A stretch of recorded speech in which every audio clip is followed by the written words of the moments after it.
tentunya kita berani sebagaimana Patimura muda hari ini harus mencontoh Patimura masa lalu.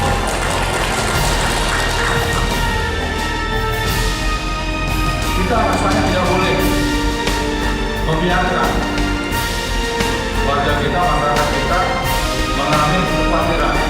Dan ini bisa terobati, bisa teratasi kalau semuanya memiliki komitmen yang sama, memberikan semangat, jangan membawa suasana ketakutan.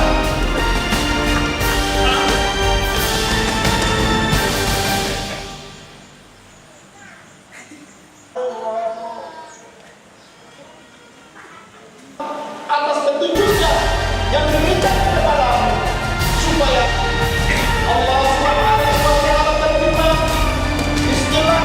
Hanya satu daerah yang Dengan kiri ada mimpi, ada penglihatan, ada petunjuk, ada apapun juga. Bapak Ibu, satu hal yang harus kita siapkan,